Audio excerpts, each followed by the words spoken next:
সুপ্রভাত, আবার চলে এলাম সকলের সামনে আমাদের রান্নাঘরে। আজকে আমি তৈরি করে দেখাবো একদম পাকা কলা দিয়ে মালপোয়া। কলার খোসাগুলো কালো হয়ে যাচ্ছে, ভেতরটা নরম হয়ে যাচ্ছে, ওই কলা কিন্তু একদম ফেলবেন না।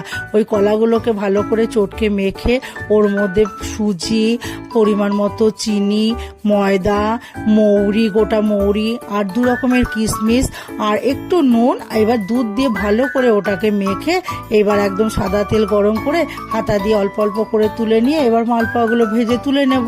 তাহলেই তৈরি হয়ে যাবে আমার পাকা কলার মালপোয়া।